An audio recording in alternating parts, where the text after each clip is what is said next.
بسم اللہ الرحمن الرحیم۔ السلام علیکم اسٹوڈنٹس، آج کا جو ہمارا فائن آرٹس کے پہلے چیپٹر کے نیکسٹ ٹاپک ہے فن مصوری، جسے آرٹ آف پینٹنگ کہا جاتا ہے۔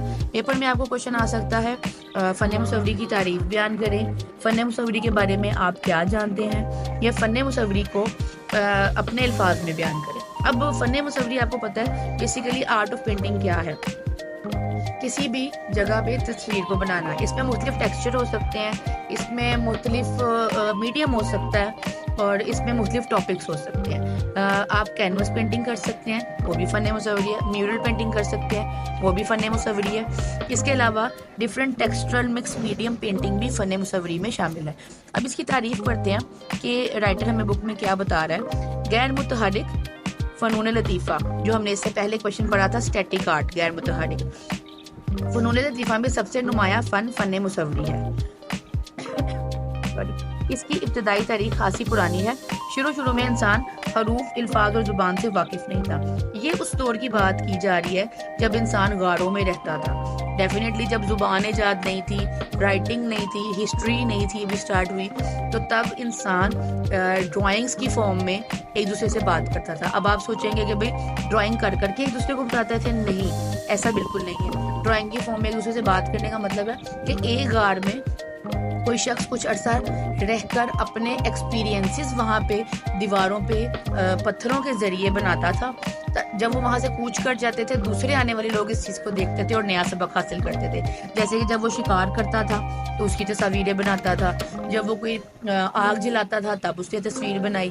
ہر وہ نیا ایکسپیرینس جو اس نے کیا، اس نے اس کو ڈرا کیا اور دوسرے لوگوں نے اس کو سمجھا۔ کیونکہ وہ جگہ اس لیے چینج کرتے تھے کیونکہ سردی اور گرمی سے بچاؤ کے طریقے بھی نہیں آتے تھے۔ اچھا جی، آگے چلتے ہیں۔ اس لیے وہ اپنے احساسات اور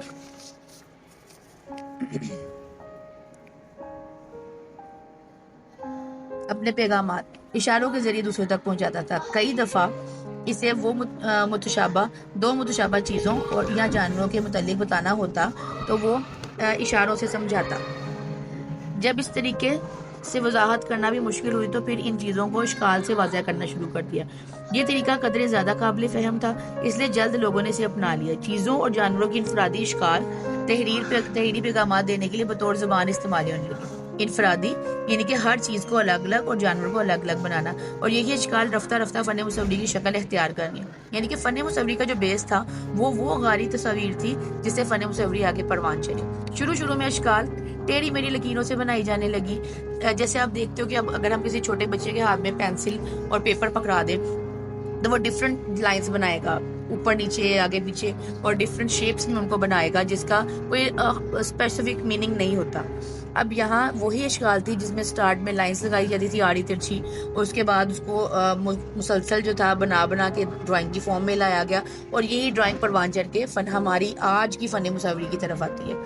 شروع میں اشکال ٹیڑھی میڑھی لائنوں سے بنائی گئی، لیکن بعد میں جب لوگ علم ہندسہ سے واقف ہوئے، یعنی کہ رائٹنگ سے واقف ہوئے، تو ان اشکال کو باقاعدہ کونے اور ہم دیے جانے لگے۔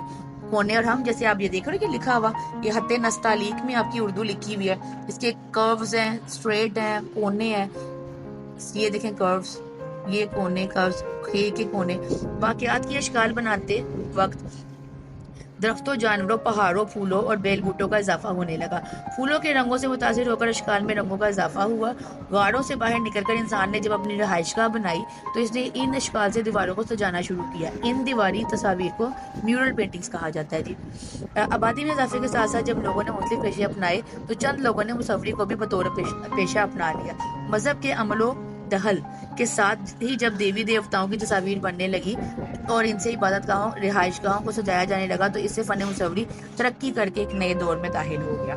اب یہاں جو آپ سے بات کی جا رہی ہے کہ مذہبی دیوی دیوتاؤں کی تصاویر، جیسے کہ میں نے آپ کو بتایا کہ انسان کو شروع سے کیوریوسٹی تھی، جب جو نئی اس نے چیز لکھنا شروع کی اس کو اس نے پینٹ کیا، اور ایک اور بات، اور جس چیز سے وہ ڈرتا گیا اس کو اس نے خدا بنا لیا۔ جیسے کہ آگ اس نے جلائی، گرمائش حاصل ہوئی، اور جب آگ سے جنگل جلا تو اس نے اس کو خدا بنا لیا۔ اور اسی طرح جب سورج کی تپش اس کو نہ بھا سکی تو سورج کی پوجا کرنی شروع کر دی۔ تو جو چیز اس کی عقل سے مبرہ تھی اس کو اس نے خدا بنا لیا، اور ان دیوی دیوتاؤں کی تصاویر اور آرٹ میں شامل کرنے لگا۔ امید ہے بچوں یہ ٹاپک آپ کو بڑے اچھے سے سمجھ آ گیا ہوگا. انشاءاللہ نیکسٹ جو ہے آپ کو نئے ٹاپک بتائے جائیں گے. مزید ویڈیو دیکھنے کے لیے اس کو لائک اور سبسکرائب کریں. جزاک اللہ خیر. اللہ حافظ.